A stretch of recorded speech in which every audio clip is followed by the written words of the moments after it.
Hey everyone, and happy almost New Year. Before we begin today, we want to give a huge shout out to our newest patrons Brittany, Leonie, Catherine, Hedda, Sarah, Jessica, Caroline, and Lucy. Welcome to the team. If you want to be like these amazing people and get access to our notes, videos of us making Jane Austen themed cocktails, and more, head on over to patreon.com/pod and prejudice. And now, enjoy this week's episode covering chapters 46 through 48 of Sense and Sensibility. I think we just need to Becca Molly into this one because there's so much to talk about, and I'm going to, as you just showed me this meme that said, "Tell me now or I'm gonna throw up." I'm gonna throw up if we don't talk about this episode. Okay. The one thing I will say though is that I'm just gonna give a disclaimer to our listeners that I am sick, so my voice sounds different. I don't have COVID. I tested like 3 times. I have a cold, my first cold since COVID, so it knocked me down real hard. But if you hear me sniffling, or the fact that my voice sounds a little bit more like a whoopee cushion than usual, that is why. A whoopee cushion. It's what jumped to my mind. Nice. Another disclaimer is that we are trying out a new location. We're in the living room this time, so it's a new situation, and if we sound any different, that is why. Eventually, we're gonna get new mics, and that's gonna be really soon, and we're also gonna get some soundproofing equipment, and we're basically gonna be fancy really soon. We're so excited to be fancy, all thanks to you guys, specifically our patrons, Yes. for helping that happen. We love our patrons.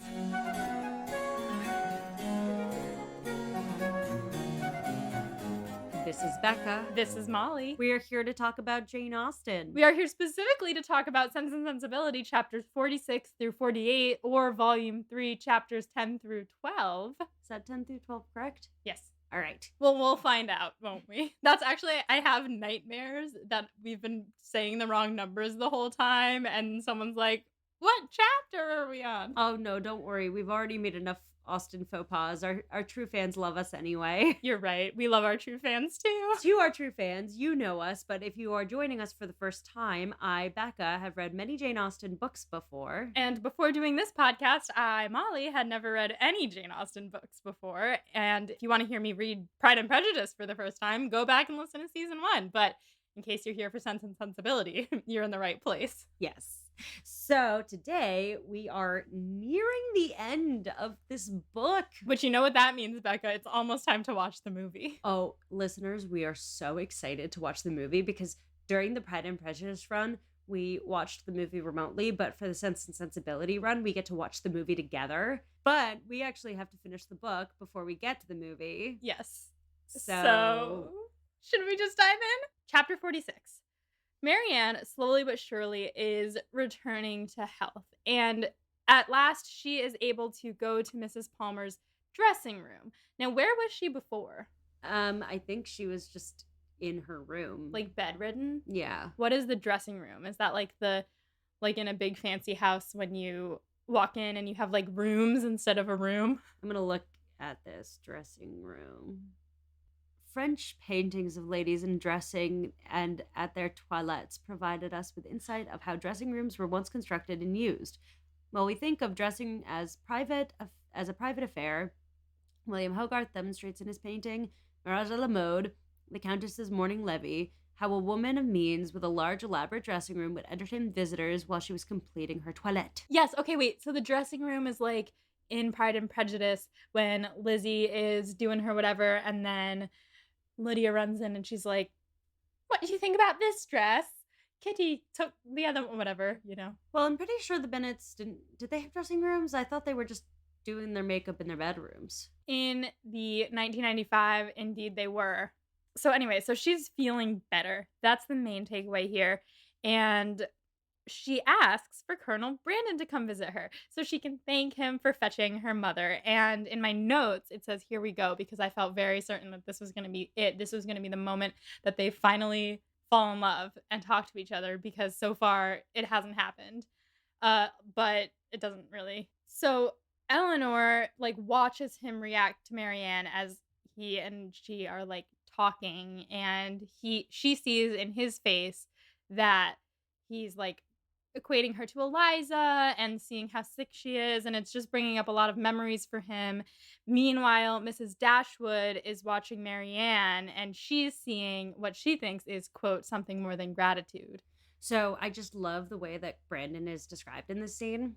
It's just really pretty. Do you want to read it? His emotion on entering the room, in seeing her altered looks, and in receiving the pale hand which she immediately held out to him, was such as, in Eleanor's conjecture, must arise from something more than his affection for Marianne or the consciousness of its being known to others, and she soon discovered, in his melancholy eye and varying complexion as he looked at her sister, the probable recurrence of many past scenes of misery to his mind, brought back by that resemblance between Marianne and Eliza already acknowledged, and now strengthened by the hollow eye, the sickly skin, the posture of reclining weakness, and the warm acknowledgement of peculiar obligation. Just like you can see the scene. Yes. I just feel so bad for Brandon. I'm really not going to be able to handle Alan Rickman. I'm really not going to be able to handle it. I'm not gonna be able to handle it. I don't know what else to say. Our boy. I really love him. I can't handle it. Like, I don't want to give too much away, but like I will openly weep at parts of this movie. Like, I love Alan Rickman in this movie so much. I'm really looking forward to seeing, because I've seen him in a few things, but not enough things. Like, I've seen Harry Potter, obviously, and I've seen Sweeney Todd. Love Actually? Yes, and I've seen Love Actually, which I love. So growing up, my sisters and I used to joke that Alan Rickman had to be in our favorite movies because we loved the Harry Potter movies and we loved Sense and Sensibility. And so we were like, it's a prerequisite. We also really liked Notting Hill growing up. Yeah. And so we were like, it's got to be either Hugh Grant or Alan Rickman or both. Oh, so this movie is like really good for you then. Oh, I love this movie. So Marianne grows stronger every 12 hours. I liked that she said every 12 hours instead of just every day. Like, they check on her every 12 hours. And she and Mrs. Dashwood start talking about going back to Brighton. Mrs. Jennings and Colonel Brandon are both planning to stay at Cleveland as long as the Dashwoods are there, and Brandon even offers his carriage for the journey. In return, I really liked this quote, and I'm not going to read it quite yet because I think it's my funniest quote, but Mrs. Dashwood and Mrs. Jennings are both like, oh, you should visit the cottage in return for lending your carriage, and it's like, it's not Mrs. Jennings' cottage, but I kind of equate her to the kind of person who will be hanging out with someone and be like, oh, come to this party, and she'll like roll up to the party with her own group of like her own party basically and be like, I brought friends. Oh, absolutely. So the day comes, it's time to go. Marianne gives Mrs. Jennings a very heartfelt goodbye because at long last, she's starting to feel guilty for how she's treated her, and she's going to go into that in great detail later on. She also says goodbye to Colonel Brandon with all the, quote, cordiality of a friend. She's warming. At least they're talking to each other. Yeah. He brought Mom. That was a big win. He did. I have to say, if our listeners haven't caught on yet, I am not really shipping Brandon and Marianne. It's an understandable way to feel. Thank you. Because I feel like the cover of Sense and Sensibility and Sea Monsters I'm imagining is Brandon and Marianne, and I just don't see it. I'll wait till we finish the book to discuss how I feel about Jane Austen's choices when it comes to what we're seeing here. Okay. I don't want to get into it because we haven't finished the book yet. You must remember. We are so close, but we have not. So, after they leave, Brandon leaves for Delaford. Marianne, on the ride home, seems like she's calmed down, and Eleanor thinks soon she's going to be back to herself because she's not wallowing. She seems average.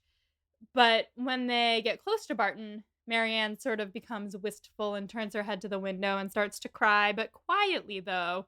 And Eleanor thinks this is very reasonable. And it is reasonable because this is actually the last place where they had happy times, whereas in London or wherever they were, I've already forgotten, they were in London, right? Yeah, they were in London. In London, it was a city tale. Now it's a seaside tale again. Right. And in London, they hadn't actually had any happy times there, so like she didn't have any attachment to it. But now it makes sense.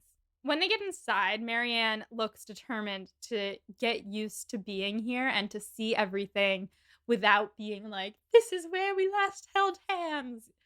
And I'm proud of her. Yeah, this is serious growth. She's had like a near-death experience, and she's trying to make her way forward after it. Yeah, she really does some grappling, and these are all signs of it, of the fact that and we'll get into it, but that she knows why she got so sick, and she knows that it was because of neglect of her own well-being, so now she's trying to be better. This was a sweet moment too. She goes over to the piano, and she's thinking she's gonna play, and then the music that's there is a song that they were learning together, and he had written her name on it, and she takes the music and she turns it over, or it says she sets it aside, but I picture her, like, putting it face down, Yeah, I think that's a good way to picture it. and then she says she'll get to the point where she can practice the piano. It also says her fingers are still a little weak and heavy. So she's still weak. She's not perfectly able to play the piano again yet. Yeah, you're right. So the next day, she seems even better, and she's excited for Margaret to come back. Justice for Margaret. I'm really glad that we haven't forgotten about her. Yeah, no, we love Margaret. She's just a child. Yes, and she's,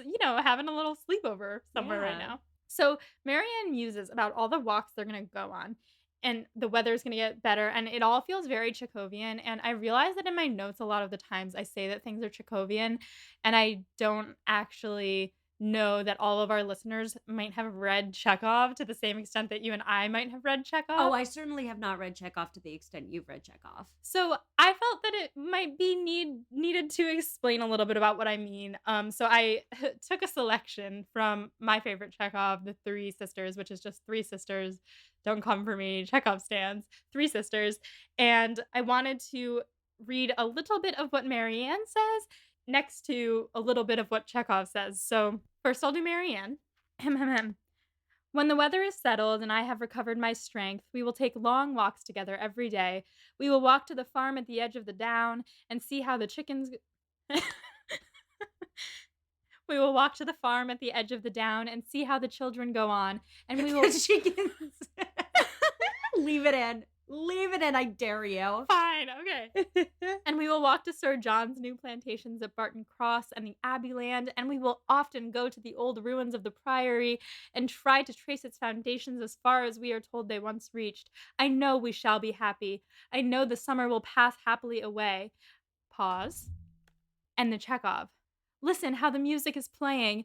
They are going away from us. One of them has already gone forever, and we are left here alone to start our lives again. We must go on living. We must go on living. The time will come and everyone will know the meaning of all of this, why there is all this suffering, and there won't be any mysteries. But meanwhile, we must go on living. We must work. We must work. Tomorrow I will leave on my own. I will teach in a school, and I'll give all my life to those perhaps who need it. It is already autumn. Soon it will be winter. The snow will fall, but I will be working. I will go on working. And I have to say, one, note the similarities. Two, I think Becca would kill me if I didn't admit to the fact that in my notes I said, oh my gosh, was Jane Austen inspired by Chekhov? Only to realize that Chekhov lived 100 years after Jane Austen. Also, no clue if Jane Austen could read Russian or Chekhov could read English, so. Likely Jane Austen could not read Russian, and you know what? Also equally likely that Chekhov could not read English. Yeah, but I mean, I think it's not uncommon to create stories with sisters where one is the practical one and one is the one who's spirited and wants to go somewhere. What's interesting about Three Sisters is that like you could take two aspects of Marianne played out in Three Sisters through Masha and Irina, and then Olga is very clearly similar to Eleanor in a lot of ways. That being said, it's not a perfect analogy, and these are themes that show up in a lot of different literature, like the enemies to lovers trope you see in Pride and Prejudice, like the scorned love you see in this book. Like there's common themes and tropes. What makes them part of the classics is that these stories tell them the best. You know what I mean? Yeah. So Chekhov did a great job with sisters. Austen does a great job with sisters. We found something there. So she says she's going to borrow books from the Colonel, which I really like.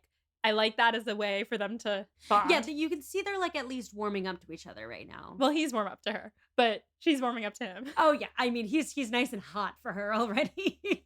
She says she's gonna read 6 hours a day. The dream? I mean, if we were women in a Regency era, you and I would be the type of women who would have honed certain skills. I would cross stitch because that's what I do now. We would read. I would cook. You would cook. Well, no, you wouldn't cook if we were high class ladies because it's Right. gauche. I would definitely get into the art of flower hanging, and I think I would like to learn to cross stitch or embroider. I think I would have probably learned the piano and sang. Oh, right, I probably would also try to learn the piano. I used to play the piano, fun fact about me. I can read sheet music and all that, I just kind of stopped taking lessons. I can play a little piano, a little clarinet, a little guitar, and I took opera for 6 years. None of it you can hear on my voice right now, specifically because I'm phlegmy, but I can read sheet music, but I wish I'd stuck with piano because, like, I stopped at a very young age, and I think I could have been good if I'd stuck with it because I started when I was like 6. I definitely could have been good if I stuck with it. I played the cello, and I was actually not bad at the cello either, even with these tiny, tiny hands that I have. Though that did end up being my downfall, I think. That and getting to college and having swim team and theater to do, I stopped playing the cello You were on after. swim team in college? When I said college, I meant high school. Got it. Okay. Becca and I went to college together, and she knows I definitely did not do swim team in college, but I did do log rolling for 1 semester. Oh, that's fun. Yeah, I didn't do any of that in college. I did sing in college. It was in the one musical we did. But listeners, if you have a child who's interested in music and they're thinking of quitting piano, don't force them to stay in it because forcing kids to do anything is a bad idea. But coming from an adult whose parents indulged their urge to quit, maybe just try to instill in them how much they'll regret it. Because if you're a musical person and you know how to play piano, the world is your oyster. Yes, and I will say, mom was very sad when I decided to quit piano, and honestly, for years afterwards, would be like, "Why don't you take up the piano again?" And my dumb ass was like, "No, I suck at the piano," and now I really regret that because I did suck because I didn't practice. Yeah, And my parents were the same exact way. It was like they definitely tried, but like I really wish they'd pushed me to stay in it. yeah, dang, maybe we should take piano lessons, Becca. I have been like dying to for a very long time, but I have no time in my life. So Eleanor thinks that Marianne is taking her emotions to the other extreme, which is like going from wallowing to the extreme to I'm going to throw myself into everything so I don't have to feel, which I relate to. Eleanor wants to wait until Marianne is fully back to herself to tell her about the conversation she had with Willoughby last chapter. In case you don't remember, that's where Willoughby was like, I really do love her. That's exactly what he said. But, quote, the resolution was made only to be broken. Jane Austen was really on it with the final sentence of a paragraph being, but soon, little did she know. Just Jane Austen in the armchair playing piano in the corner. Yes, smoking a cigar. Exactly. After a few days at home, Marianne is permitted to go for a walk, so Eleanor takes her out, and they're going walking, and then they get a view of the hill that Marianne fell down. And Marianne stops and she says, "This is where I first saw Willoughby." She says she wishes she knew that he was not always a liar and that he was not always wicked, and that he at one point had loved her. Basically, she just doesn't want the man that she was in love with to be evil. Yeah. Oh, that's a good question. If someone dumps you or you get your heart broken or something and someone has information to show you that you were at least loved all along, do you want that info or do you want to just hate the person? Oh god, it's a hard question, isn't it? Because Marianne puts it well here, which is what does this all make me? If he had never loved me, am I really that foolish? Am I that gullible? I think it depends what they did at the end of the breakup. If it ended amicably enough, I would want to know that they had loved me and that the love had just faded out. Especially though, gosh, I don't know though. I think I would probably hate them just as much knowing that they had loved me. Say I'm in Marianne's situation, knowing that Willoughby had loved me and that he still chose to write me saying that he never loved me, I would have been like, fuck you. Knowing what I know, which is that he didn't really write that I never loved you letter. I mean, but he did, but he didn't. He was encouraged to write it by his wife. She wrote it and then he copied it down and signed it. I would still hate him. So I don't think I it's hard. I think I would want to know that I was loved. I think I would too. It's a tough call. I think there's a part of me now that I'm older that's it doesn't change anything. When I was younger, I was certainly like the type of person to be like, oh no, there's hope if there's love. But now I'm an Eleanor. And I think that I don't think that Marianne, at least in these chapters, is going to let that make her feel hope. I think I, knowing me, would see it as a glimmer of hope and would be like, oh, fuck, like, maybe we should get back together. I love the way you said that, because I think there's also a Marianne from the past of this book that would have gotten the hope. Yes, she's grown. She's growth. This is a hot take, maybe, but I've come to the conclusion, I'm not yet 30 years old, but in my limited experience dating, the one thing that I now believe that I think is probably a hot take that others do not think, I believe closure is kind of a myth. Because a lot of the time, you're looking for the person to still have feelings, and that a lot of the time garners hope. What really helps you close off is if you force yourself out of the situation. You know what I mean? Yes, depending on the situation. But yes, I think that distance and time Help. That's what's going to make you actually be able to stop having feelings for someone. If you still really, if it's like cut off at a time when the love was strong and like something bad happened and you're like, oh, we can't be together. I don't know. Like then it might be dangerous, like once you see them again, if you've never talked about it. In this book, Marianne is not going to talk to Willoughby about everything that happened, and that is better. Yes. No, I wholeheartedly agree with you. And I think most of the time, if you're going to have a closure talk, you're going to end up with feelings. Too often, I have had people in my life, including myself, who have thought, ooh, if we can just talk this out, like we'll get to a different level. But usually what you do is just re-inflame things and just aggravate everything further. And 9 times out of 10, this is for the straight ladies out there. If you're dating a straight man, let me just go on the record and say, if he has behaved poorly, do not search for him to behave better.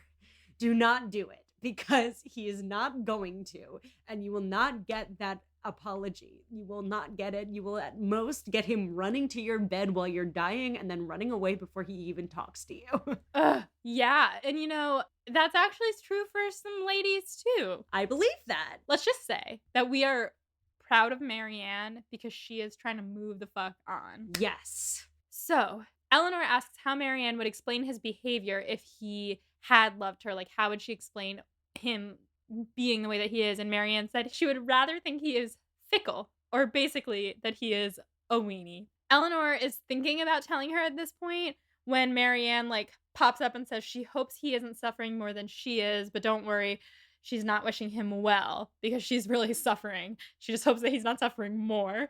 And Eleanor asks then if she's comparing her own conduct with his, like, are you suffering so much because you are so ashamed, like you weren't as bad as him? And Marianne says, no, I'm comparing my conduct with what it should have been. I'm comparing it with yours. Sisters. Oh, I love this moment, actually. We'll discuss it more in the study questions. Okay, great. Eleanor then says, well, our situations aren't that similar. And I'm like, they are a little bit. It's almost like someone wrote them to be somewhat parallel. Wonder who that could have been. So then Marianne has about a page and a half where she just repents for everything. She is going through it. She admits that she has been selfish. She knows that she got sick because of her own negligence. And she's going on thinking if she had died, it would have been self-destruction. She's, as we said, grappling with a near-death experience. She feels guilty for how she treated Mrs. Jennings, how she treated everyone, the Palmers, the Middletons, the Steeles, even John and Fanny, but especially how she treated her dear sister, Eleanor. She alone knew what Eleanor was going through. She was the only one, and she still only thought of herself, and she still didn't follow Eleanor's lead with how Eleanor was handling it all so well. She's just going through it. I want to say, though, that there is something to be said for how much Marianne feels her feelings, and we talk about this a lot, but like Eleanor was not allowing herself to feel her feelings. Oh, we're going to get to that. Oh, good. We're going to have a conversation about this. Good. Becca always knows what's going on in the study questions. Oh, yeah. No, guys, I got so many feelings about this book. It's been delightful to be able to rant about them to you. So Eleanor is too honest to flatter, it says, but she does praise Marianne's frankness. And Marianne says she has a plan. She is going to be family first from now on. She's never going to leave the house. She's going to read her books. She knows that she won't be able to forget Willoughby, but she's going to, from now on, regulate her remembrance of him by constantly keeping busy. She says again that it would be easier if she knew whether or not he ever loved her. And at this point, Eleanor says, okay, well, then you have to know he came by the house and said that he did love you. But she does soften the part about him still loving her. And I think that's kind of what we were talking about. Like, she doesn't need to know that there's hope, right? Like, she needs the hard cutoff. Yeah, I don't know if the text makes it clear that Eleanor is lying to her about it, but just sort of like caging it a little. Yeah, I think that softens is a euphemism. I mean, I don't think Eleanor. Well, listen. Eleanor Dashwood, as we know, Is a goddamn liar. So I don't think that it's too far-fetched to think that she might have said, he came by, he really regrets how he treated you. He really did love you at the time, but the money and everything, and he had to marry this other person, and he had to write those letters to cut things off, but that's what happened. Like, instead of being like, he came here and he was still in love with you and he wants to leave his wife, and Yeah. Yeah. Marianne at this point is really feeling it. She goes all paper white and she looks like she's gonna die, and they get back to the house and she turns to Eleanor and she says, tell mama. And then she goes upstairs to her room to cry. Which, relatable content. Very. We spent 45 minutes on that first chapter alone. Oh no. Here we go. So much left to do. Okay. Mrs. Dashwood feels sorry for Willoughby when she finds out, but she doesn't forgive him. She's still rooting for our boy, Colonel Brandon. Aren't we all? Yes, very much. She says, the book says, if she'd heard the story firsthand like Eleanor had, perhaps she would feel more compassion towards him, but Eleanor doesn't really want her to and doesn't try to make her feel compassion for him. In fact, Eleanor herself has kind of stopped feeling that sorry for him, which thank God, because I don't. That night, they're all sitting around, and Marianne starts to talk about it of her own volition, and she says she is happy that she knows that his intentions weren't always bad, and she is happy that she didn't end up with him, because at some point she would have found out the truth about him knocking up a 14-year-old, ditching her, and then she would have been like miserable with her choices. You missed this quote, which I think is like, it's just one of those things where she says, where Marianne comes downstairs and she makes it clear to them that she's not going to pursue Willoughby. I wish to assure you both, said she, that I see everything as you can desire me to do. And then she goes on to talk about how she's perfectly satisfied, and she also knows that she's in the right place because she couldn't have been happy with a bad man. And Mrs. Dashwood agrees with that. And she goes on about how Marianne is way too good for him and all this stuff. And then Marianne's like, yeah, I wouldn't wish any changes. And like, she really doesn't want to hear all the details. Eleanor then jumps in to be classic Eleanor and kind of go all practical, no offense, Eleanor. But she's like, you would have been miserable in a lot of ways, actually, because you would have been poor, and you're smart enough to, like, you would have realized that you were poor and try to restrict your spending. But then when you try to get him to do the same, he's going to resent you. And then you're going to end up mad at each other and resentful and unhappy. And it's going to be the worst. And there was a word I didn't know, so I defined it. For our listeners, the word is retrench, and it's a verb, and it means to reduce costs or spending in response to economic difficulty. So you're welcome. I do have to say, though, I think that Eleanor is being a little harsh. She can be, but I don't think she's wrong in this circumstance. She's not wrong, but it's more like the fact that it is fresh. And she's like, listen, you would have been poor. But her heart's in the right place. Well, it also goes back to what Marianne herself was saying earlier in this book, where she was saying she can live modestly, and that she describes a super wealthy lifestyle. Yeah, Marianne's not the best with money, is she? Well, I mean, she'd be better than Willoughby, but that would be the problem. It would be kind of a Lydia Wickham situation, where they'd both be kind of... her inexperience and his extravagance. Exactly. I think Marianne has a better head on her shoulders than Lydia does, but she would have gotten herself into a situation where she would have wanted to live extravagantly, but she would have spent her life as a pauper. Yeah. So at one point during her spiel, Eleanor calls him selfish, and Marianne is like, selfish? And Eleanor says that he only regrets his actions. This is where I really thought that she was harsh. He only regrets his actions because he has wound up unhappy himself. He likes Miss Grey less than Marianne, but if he had ended up with Marianne, he would have been unhappy in a different way. So, like, he's unhappy because he doesn't like his wife, but even if he liked his wife, he would end up unhappy because he'd be poor. And that to me was like, yes, I get it, but you're like saying he wouldn't have been happy with you. And it's like, okay, she's grieving. But yes, to everything you said, I agree. I mean, I would agree with you, except for the fact that Marianne herself agrees in the chapter. Yes, she does. She kind of goes, well, yeah, you're right. And the fact that he's with this other lady, even though, like, I was his favorite, like, it just shows that he didn't have my happiness in mind. It's tough love. And I mean, I don't even think it's necessary tough love in this situation. I think that at this point in time, she's saying things that Marianne knows to be true. And that is huge because all it took was Marianne literally almost dying to see reason on these things. True. So Marianne is sitting here blaming herself, and then Mrs. Dashwood is like, no, it's my fault. And Eleanor is kind of like, it's both of their faults, quietly. But she doesn't want to dwell on that and make Marianne spiral again. So she's like, this really all stems down to him and his treatment of that girl, Eliza. Marianne agrees, and then Mrs. Dashwood is like, oh yes, Colonel Brandon has suffered so much under his hand, but Colonel Brandon is such a nice guy, and he's so great, and Marianne doesn't really catch on. Has your mother ever tried to set you up with somebody? Not to this extent. My mom's a doctor, and she, like, you know, works with a lot of, you know, handsome younger men. And when I'd first started dating Mike, she didn't know about him yet. And she found out about him super early, where I'm usually kind of discreet about these types of things, because she really wanted to set me up with someone and she would not leave me alone. And I was like, Mom, I'm seeing someone. There's nothing less attractive than your mother trying to set you up with someone. Unless they're hot. No, even when they're hot, I swear. Like, if your mom wants you to date someone, that person automatically becomes less attractive. What about Bingley and Jane? No, I'm not saying it's always the case in Jane Austen novels. I mean, I'm not even saying it's the case here necessarily. I'm just saying that, like, personally for me, like, when my mother's trying to set me up with someone, that automatically makes them less attractive. Love you, Mom. So, over the next few days, Marianne kind of just stagnates. She's not really improving, but she's not getting worse. And Margaret comes back, and they settle back into their old routine and, quote, if not pursuing their usual studies with quite so much vigor as when they first came to Barton, at least planning a vigorous prosecution of them in the future.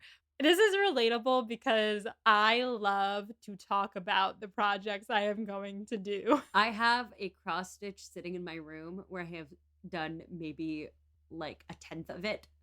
And I'm like, oh God, that was exhausting. I've written like 6 pages of a play, and I keep telling people I'm working on this play, but I wrote 6 pages of it like 3 months ago. Listen, you just started a new job. That's true. Yeah, like sometimes life is all about what you can create and what you can like really hustle yourself to create. And sometimes it's about making time for your job and your podcast and a little bit of time to, you know, read and watch TV. Yes, Ted Lasso and TJ Klune books. All I need. Shout out Ted Lasso and TJ Klune. And obviously our girl, Jane Austen. And our girl, Jane Austen. Yes. So back to her. Eleanor starts wishing at this point that she knew a little something about Edward and where he was, because all she's heard about him was from her brother, who just said, like, can't really talk about it, but last I heard he was still at Oxford. Quote, she was not doomed, however, to be long in ignorance of his measures. Dun dun dun! Dun dun dun! Little did she know. Graham, the dun dun dun! Do you know what I'm talking about? The dun dun dun! I think that what we need is just a sound clip of you doing that. Me going dun dun dun! And then we're just going to play that.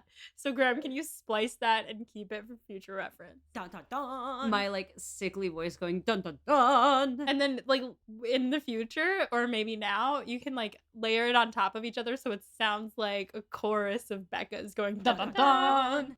Dun dun dun! Dun dun dun! I'm trying to see if I can go up a third, but I think like my ear is too infected for that.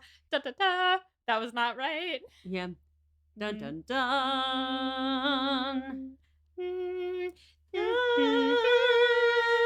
Dun dun dun. There we go. That's up a fifth. Graham, just auto-tune all of that, please. So, okay. We are leaving our listeners on a cliffhanger. Yes, we are. So, the manservant comes. with news. The manservant's name is Thomas. That feels important to me. The manservant Thomas comes with news. He says, I'm sure you've heard that Mr. Ferrars is married. Marianne immediately falls into hysterics and she is sobbing, and Mrs. Dashwood is like, I don't know what to do. Both of my daughters are freaking out right now. I'm freaking out. I'm going to help Marianne. So Marianne and Margaret get helped, assisted into the other room, and then Mrs. Dashwood comes back.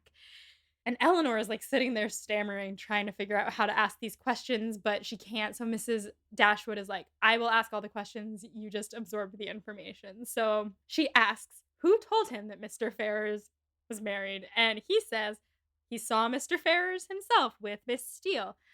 I'm not going to say what my prediction was, but at this point, I did have a thought. I had an inkling of a thought. And I just wanted on the record that I had an inkling of a thought, but I thought that's too out of this world, out of this realm. That's too inconceivable. So I did not write it down. I went back and wrote it down later. So I'm just going to admit to that. But I did have an inkling. I'm not going to say what it was.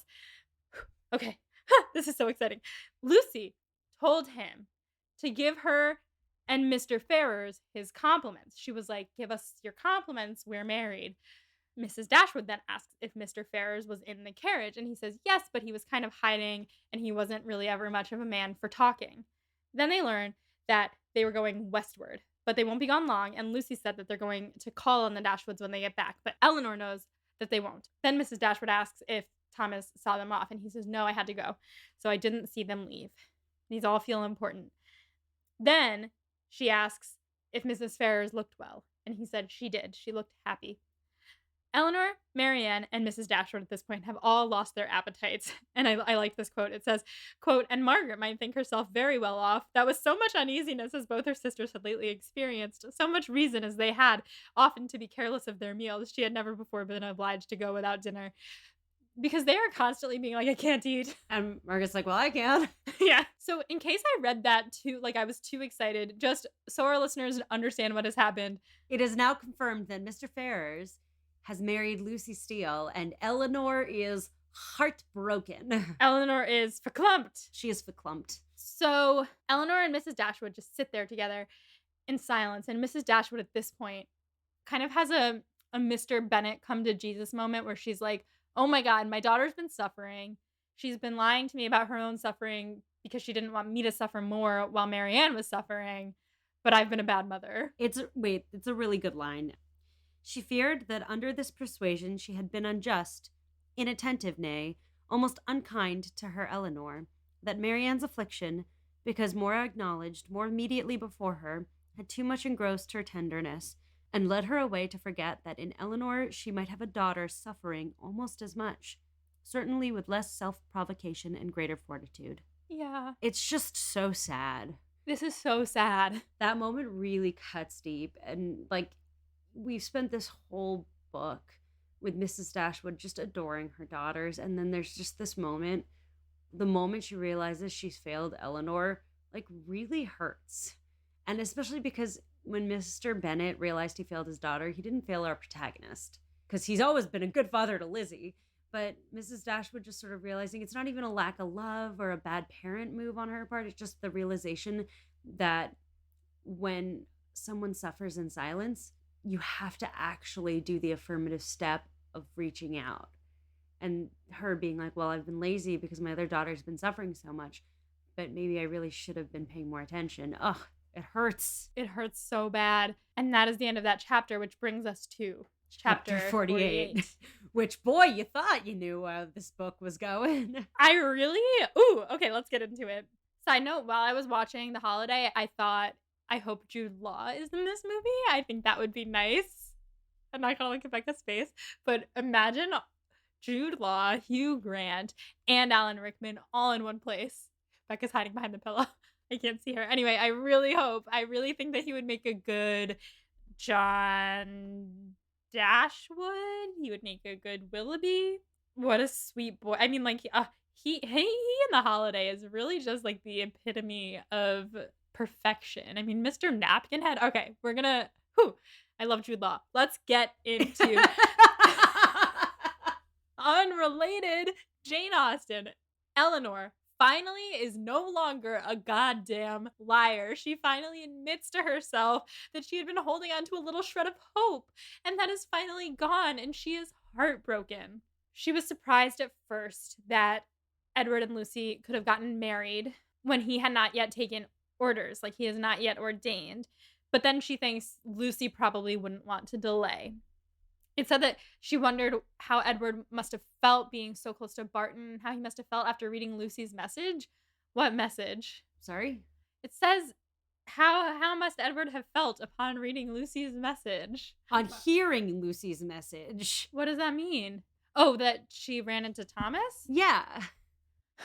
I was so confused. I was like, reading Lucy's message. No, hearing Lucy's But message. he was in the carriage. Well, yeah, that she saw Thomas. He didn't come out and say hi. Oh, okay. So okay. Well, let's just keep going. We'll keep going. Okay, okay. Eleanor is imagining them at Delaford, and she's picturing Lucy so happy, but she doesn't know whether to picture Edward happy or not, because either way, it's tragic for her. Like, she doesn't want him to be unhappy, but she doesn't want him to be happy with someone else. Olivia Rodrigo really said it best. I hope you're happy, but not like how you were with me. Oh. Okay. Eleanor thinks that their friends in London would tell them more details, but nobody does, and she's feeling pretty slighted. So she's like, Mom, like, when are you going to write to Colonel Brandon? And she's like, oh, I did write to Colonel Brandon, and he's probably going to come today or tomorrow. And then, as if summoned, the figure of a man on horseback comes into view. A man on horseback riding out of the sunset and onto their property. And she's like, it's Colonel Brandon. But then she's like, wait, that's not Brandon. Whomst. But then Whomst. And then she's like, wait, it kind of looks like Edward, but it can't be Edward.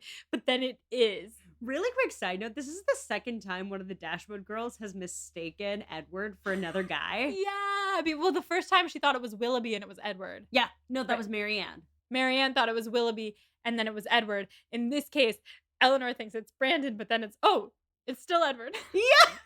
Oh my god. Oh, you are verklempt now. I am in it. So it's Edward, and he is coming on horseback. Mrs. Dashwood and Marianne are like freaking out and whispering at each other and staring at Eleanor, and Eleanor is like, no, I'm going to be calm, I'm going to be cool and collected. And Edward enters, and he is not any of those things. He is distressed. He is sweating. He is clearly nervous about how he's going to be received by these women, knowing what they know about him. About his compost lifestyle. But they think garbage at this point. They think they're upset with him. And, oh my God. He comes in, and Mrs. Dashwood is like, I know Eleanor would want me to be nice. So she's like, I wish you all the happiness in the world. And she shakes his hand. And it says Edward stammers out an unintelligible reply, which I really can't wait to see in the movie, because he and I can picture it like him being like kind of like Colin Firth being like, and where are you staying? Is your family in good health? So Eleanor wishes that she had shaken his hand too, but the moment passes, so she sits down and she's like, nice weather we're having. And Marianne doesn't trust herself to say anything. So she just doesn't say anything. And Margaret, meanwhile, is like, everyone's being weird, so I'm going to go sit on the opposite end of the room. I love her for reading the room there. She's just like, all right, I am going to sit far away from everything and just watch. But I love the notion that Eleanor's just like, so how's the weather? And Marianne just like fully can't and just yeets herself out of the room. It's so funny. It's so fun. And Eleanor keeps going about the weather too. Like, it doesn't say for how long, but it does say that Mrs. Dashwood can't stand Eleanor talking about the weather for one more moment. Eleanor Dashwood is a goddamn liar. That's a great shirt, actually. We should get that on a shirt. We should absolutely make Eleanor Dashwood as a goddamn liar t-shirts. So Mrs. Dashwood cuts in, and she says, is Mrs. Ferrars well? And Edward says, yes. And then Eleanor asks if Mrs. Ferrars is at Longstaple. And Edward looks shocked, and he says, no, my mother is in town. And my notes say, dumb boy, like, stop being a doofus, Dingle, and answer her question. And then Eleanor is like, no, I meant to inquire after Mrs. Edward Ferrars. And everyone turns to Edward, and he goes, perhaps you mean my brother, you mean Mrs. Mrs. Robert Ferrars? Oh my god, okay, so now I can say what, now I can say it. Wait, we just need a moment for this. Okay. Glass shattered. Record scratch. Boom. Bomb. Dun, dun. Fireworks. The floor falling out from underneath you. For those of you who might have missed this, what we are learning now is when Thomas ran into Lucy Steele in town and asked after her, she said she was married to a Mr. Ferrars. She was, but she was married to a Mr. Robert Elon Musk Ferrars. Okay, so question. Let's air it all out. I'm sure that we'll talk about it more in the study questions, but question. Was Robert Ferrars the Mr. Ferrars that he ran into in town, or was it actually Edward Ferrars? Did he actually see Robert with Lucy, or was it Edward in the car being quiet with Lucy? It was Robert in the car being quiet and Lucy. Okay. And Thomas thought it was Edward because she said she was married to Mr. Ferrars. Right. So now I can say that when we got to that point and Thomas was telling this story, I was like, they are saying Mr. Ferrars a lot. And I thought to myself quietly, it would be so funny if this was another misunderstanding, like how Mrs. Jennings thought that Eleanor and Brandon were engaged for that whole chapter. I was like, that would be so funny if this was actually Robert and Anne is what my thought was. But I didn't fully form this thought. I was like, what if it was Anne? Then he said the youngest Miss Steele. And in my mind, I thought, okay, if it's the youngest Miss Steele, there's no hope that that is Robert Ferrars and not Edward Ferrars. So I just dismissed the notion. But no. But also, though, Becca, I offhandedly guessed this in a previous episode. You did. And I have to say, maybe our listeners nearly crapped themselves the way I did. But that is the toughest I've ever had keeping a straight face for Molly on anything this entire podcast. Oh my God. Listeners, in case you don't remember, Becca asked me what I thought Lucy's game was, why she was staying with Edward when he had no money. And I was like, I don't know, maybe she really loves him. Maybe she is using him to get close to Robert. I don't know. I said it like that. And I just went, huh? I cannot believe. And then when I texted Becca when this happened, because I read this over Thanksgiving break, I texted Becca and I was like, oh my gosh, I think I kind of guessed this earlier in the chapter. And Becca was like, you guessed this earlier in the podcast. Yeah, it was one of those moments where I was like, ooh, I am going to have to keep neutral right now. You did a great job. I had absolutely no idea. Thank you.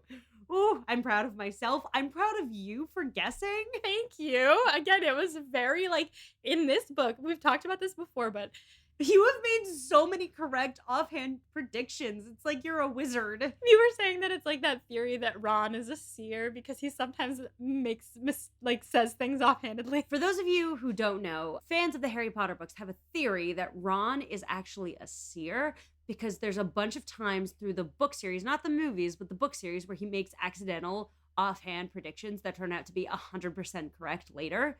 So just like that, Molly has made accidental predictions when she's trying to be offhand and funny about how dramatic this book is that turn out to be 100% correct because this is Jane Austen being messy and dramatic. And the thing is that this book is so outlandish that there's just a wider pool of things that I can say that land correctly. Yes.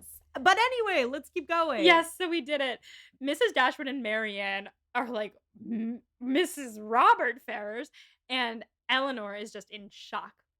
And Eddie goes to the window and he picks up a pair of scissors and takes them out of their sheath and starts cutting the sheath into little pieces while he talks. And I just wanted to note that I hope that in the movie it is one of those paper snowflake things that just But also this is so relatable because you pick at things when you're nervous. And we've talked about how Edward Ferrars can't talk to people. Yeah, he's such a freaking egg. Oh my God, I don't know when I started falling in love with this stupid man.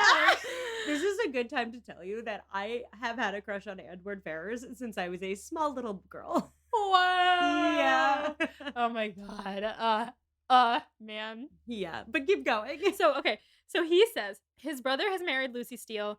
They married last week and now they're at Dawlish. And at this, Eleanor simply runs out of the room and bursts into tears of joy in the other room. And like, oh my God, she's having her moment. I think we need to read that. It's the last time I will read something, but there just happens to be a lot of quotes during this chapter. This was an excellent chapter for quotes. Eleanor could sit no longer. She almost ran out of the room, and as soon as the door was closed, burst into tears of joy, which at first she thought would never cease. Edward, who had till then looked anywhere rather than at her, saw her away, and perhaps saw, or even heard, her emotion, for immediately afterwards he fell into a reverie, which no remarks, no inquiries, no affectionate address of Mrs. Dashwood could penetrate.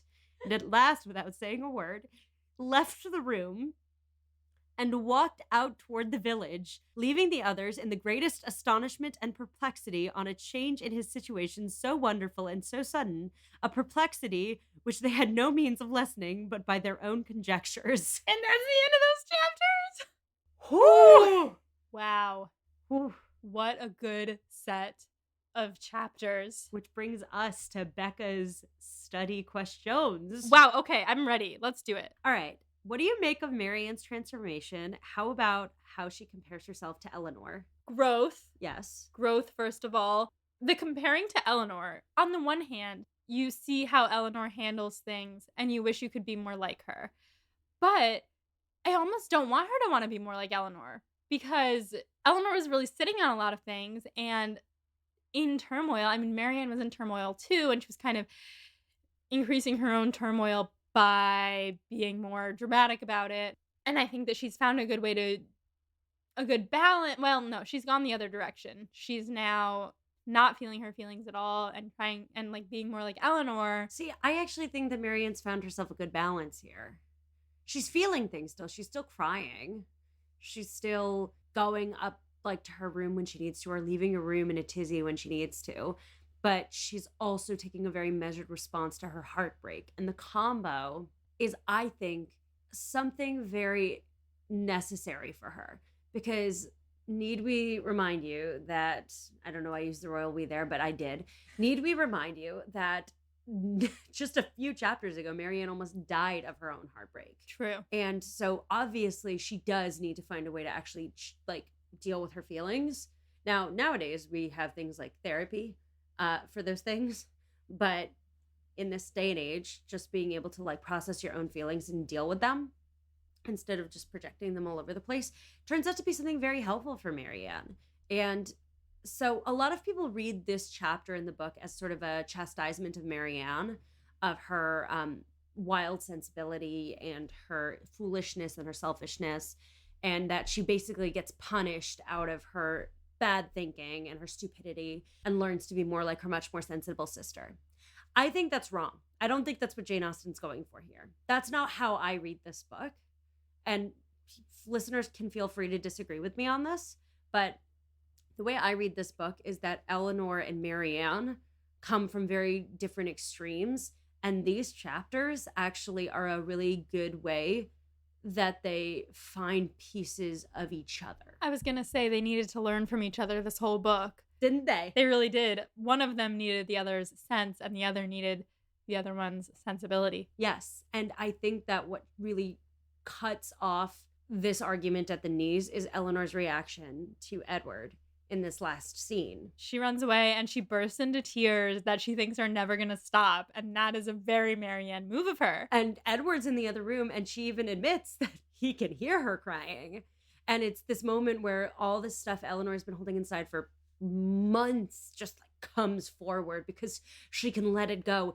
It's a release. From the very moment Lucy Steele said herself to be engaged to Edward Ferrars until this very moment, Eleanor has been tense and heartbroken and not even admitting fully even to herself how bad this was. And then when it's over, it just like breaks her. For me, this is Austen saying, actually, both of these sisters were struggling and in desperate need of each other. And that's what we get in this scene. That's my theory on the case. There are some people who think differently about this book. Some people tend to think, quote, Eleanor Dashwood's perfect.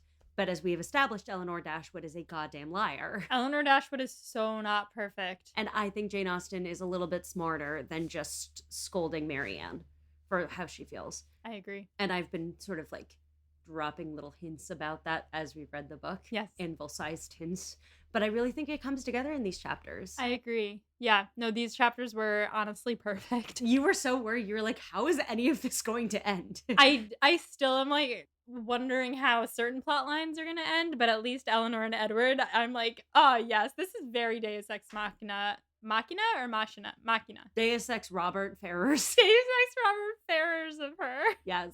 Oh, yes. Okay, so what do you make of how Marianne reacts to Willoughby, and what do you make of Mrs. Dashwood's reaction? I am proud of our girl because she, like we've said a little bit, is able at this point to separate herself from it a little bit and think, I would not have been happy with him in the long run. And that's a really hard thing to do because if you really love someone, you want to be able to make it work. We all do. But she is able to say, I don't think in the long run I would have been able to because I know how it would have ended. Mrs. Dashwood, she was very pro Willoughby at one point, and I don't think that the letdown that he gave her could have been reversed by anything, even if he had like gotten to their house and gone into Marianne's room and proposed to her. I think that Mrs. Dashwood wants what's best for her daughters, and she knows that Willoughby is not what's best for her daughters. And I think that her mom instincts probably kicked in extra with the whole Eliza thing. She was probably like, this man's a creep. Yeah, that really does cover it. I think it goes back to what we've talked about in other episodes with love not being enough. And I think that's not enough. Love's not enough. It's not enough. There needs to also be a foundation of morals. Otherwise, you're fucked. And I think what's really powerful about this is Marianne is so taken with romantic notions and the idea of first love and beautiful, passionate love and men who love their passions. And she takes this and she basically says, yeah, he's a bad person and I would have been unhappy. And she lets go of her first love. That is big for Marianne. Can you remind me, Mrs. Dashwood married again? No. Mr. Dashwood married again. Mr. Dashwood married again. Okay. Having grown up in the and we talked about this in like chapter 1. I mean, really early on. Having grown up in this household, you would think that Marianne would understand a bit more about the fact that you can love more than one person in your life. But she like really has been holding on to these romantic notions this whole time.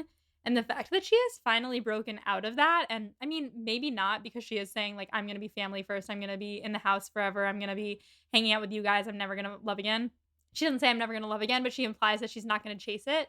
So maybe she hasn't fully given into the idea of a second love, but she's at least given into letting go of first love. And that's kind of monumental. Yeah, she admits he'll always affect her, but like she really does let her life go on from there. And Marianne makes a big point at the beginning of the book about how first love is it, soulmates are it, like just one person, and you either are in love with that person or they break your heart and you're broken forever. And like, you know, she said even at the beginning, like, Colonel Brandon's too old to be the passionate love of my life and all this stuff, because she has such an ideal of it, and she lets that go in Willoughby, in understanding that even though Willoughby fit every single archetype she wanted, he fundamentally couldn't be a person who was there for her. 2 things. 1, the first cut is the deepest. Baby, I know we're not paying for this song. No.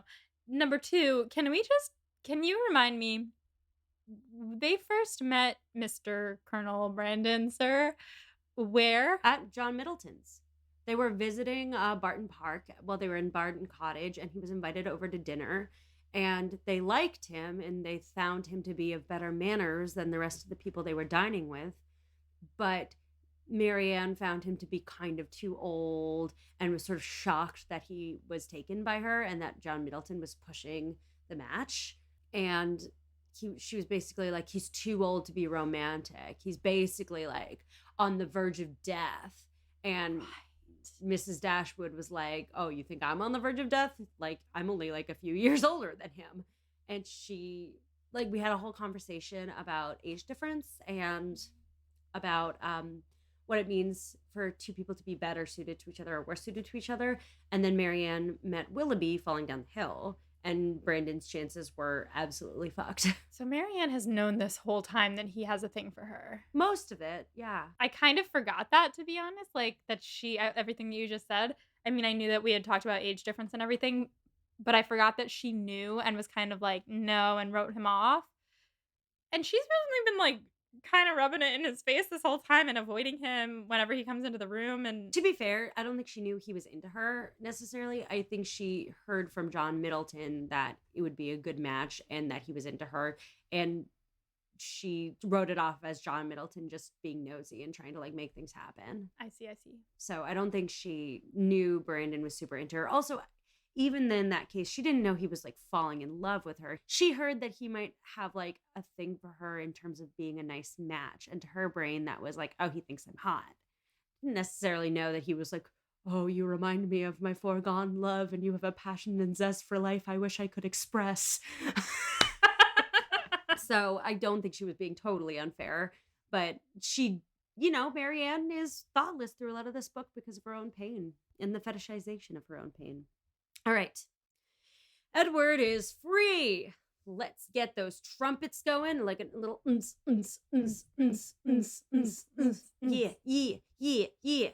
yeah. What do you think of this twist? Didn't see that one coming, except I did, but I didn't Like you consciously. offhandedly saw it coming, but you did not see this coming. What do I make of this twist?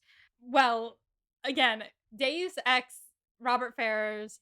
It makes sense that Lucy wants the money. Robert Ferrars has the money. She said, "Yeah, I'll stay with you," and then didn't stay. I mean, she didn't stay with Edward. Why didn't she just bop over to Robert Ferrars openly? Why did she keep up this ruse that she was going to stay with Edward? I don't know, but I imagine it went something like, "Invite me over to your house, let me stay with you," because that's what she's good at. And she goes to their house and she stays with them, and Robert's there, and they flirt. And then there was no commitment, except there was. Wait a minute. What do I make of this? Lucy Steele sucks, because for 4 years, Edward Ferrars has not gotten married to anyone that he loves, namely Eleanor Dashwood, because he believed that he had a commitment to this woman that he made when he was 19, and he honored that. And then she just, as soon as he's poor, she says, "Nah." And not only that, she's the reason for his poverty. What a dick. Oh my god, I didn't even think of that. Ugh. We're going to talk more about Lucy Steele. I have a lot of thoughts about her, but we're going to save discussions for Lucy Steele, I think, for next episode. Ooh, okay. But that I will say very quickly, you're totally correct. She's a dick. I will say I kind of have to respect the hustle, because this woman spun shit in her situation into gold. That's true. And I want to talk a little bit more about it next week, because Hello, the Economics of Dating of Jane Austen is going to close out this book with us.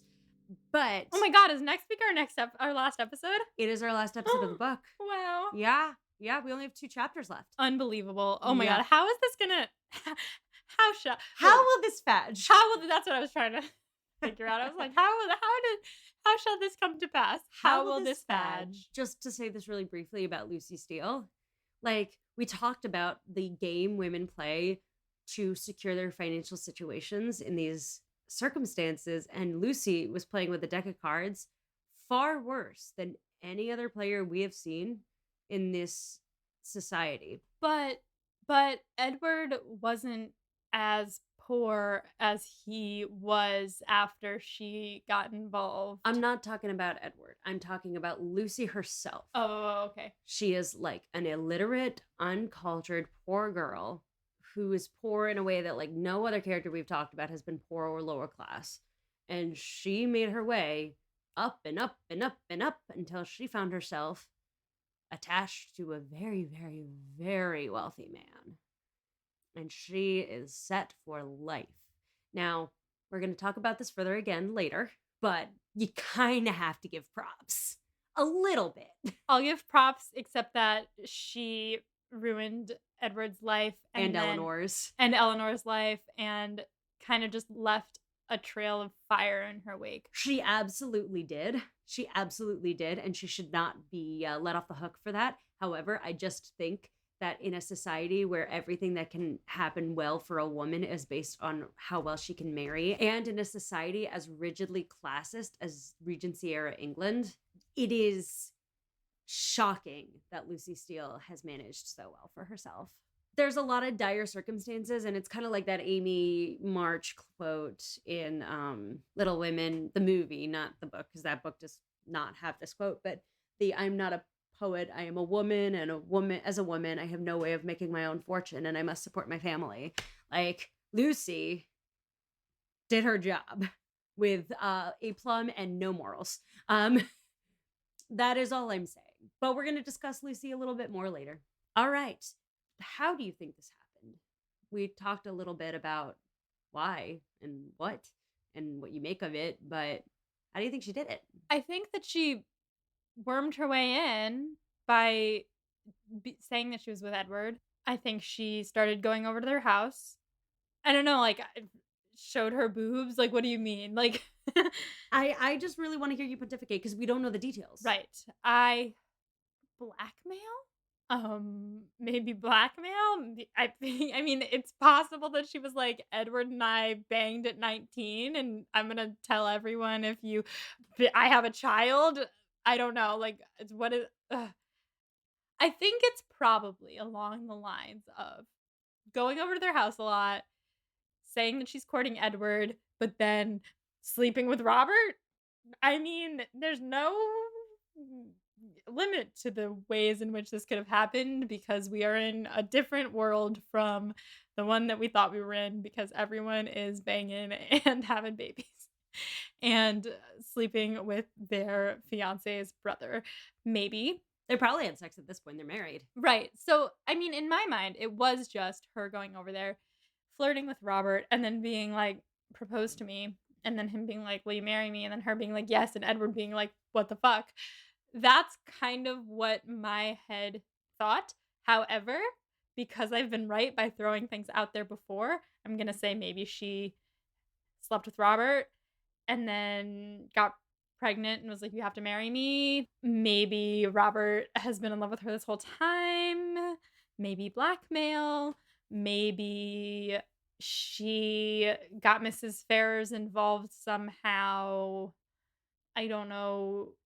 Like, I don't want to say that it was all conniving and that she's this woman who doesn't care about the feelings of the men that she's with and is just doing it all for money, but she like kind of is.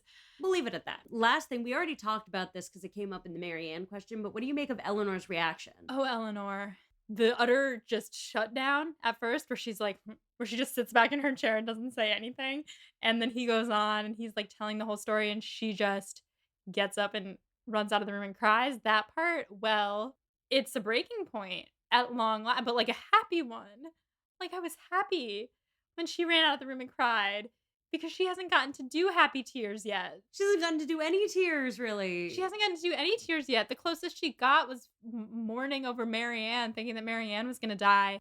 Oh, and she cried. Didn't she cry also when she first heard that they were engaged, or no? No, she just sort of morosely stayed up all night thinking about it. Right. Relatable. Yeah, I'm just really happy that she's finally gotten a chance to feel her feelings in a good way. I am a little bit confused as to the whole, like, her going into the other room and then him leaving and them, like, not talking about what this means for them, because she needs to know the details so she's not, like, getting herself into a complicated situation. Okay, funniest quote? So when Marianne is sick and they're going back to Barton and Mrs. Jennings and Colonel Brandon are going to stay as long as they are there, it says, at his and Mrs. Jennings's united request in return, Mrs. Dashwood was prevailed on to accept the use of his carriage on her journey back for the better accommodation of her sick child, and the Colonel, at the joint invitation of Mrs. Dashwood and Mrs. Jennings, whose active good nature made her friendly and hospitable for other people as well as herself, engaged with pleasure to redeem it by a visit at the cottage in the course of a few weeks. Questions moving forward? Well, a big one's been answered, which is the whole Edward and Lucy thing because now it is Lucy and Robert. So are Edward and Eleanor gonna get together? I assume the answer is yes, but also I'm kind of that's kind of like complicated. But like yes, I want them to. Are Marianne and Colonel Brandon gonna get together? I feel like I kind of want them to just be friends for now and like start dating. But I don't want to see a wedding at the end of this book, to be honest. So will we see a wedding at the end of this book? At least not between them, but I would like to see a wedding between Eleanor and Edward. I am curious because you asked me how Lucy did this. What are the details? I wasn't sure if we were going to get them, so I'm looking forward to finding out in the next 2 chapters. Who wins the chapters? Edward.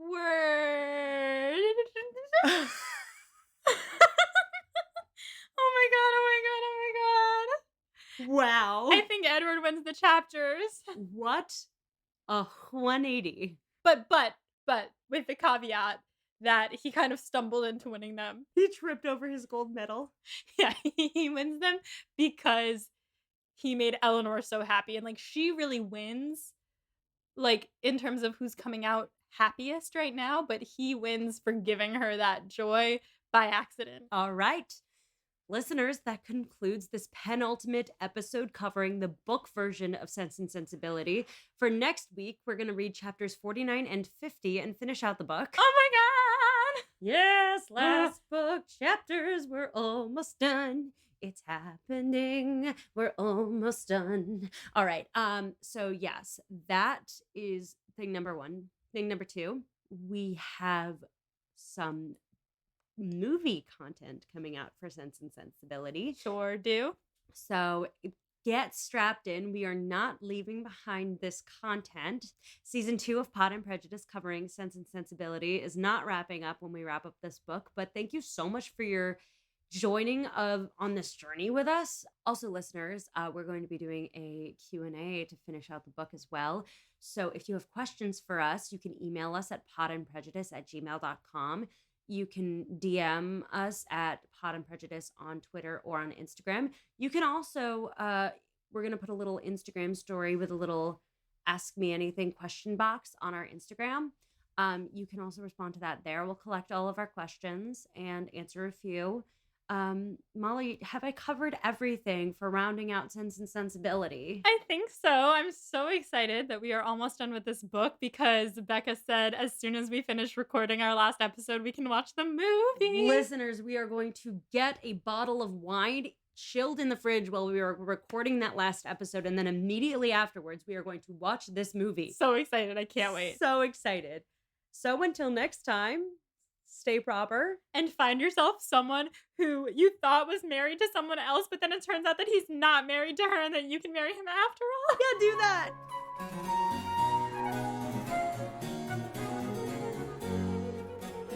Pod and Prejudice is edited by Molly Burdick and audio produced by Graham Cook. Our show art is designed by Torrance Brown. Our show is transcribed by SpeechDocs Podcast Transcription. For transcripts and to learn more about our team, check out our website at podandprejudice.com.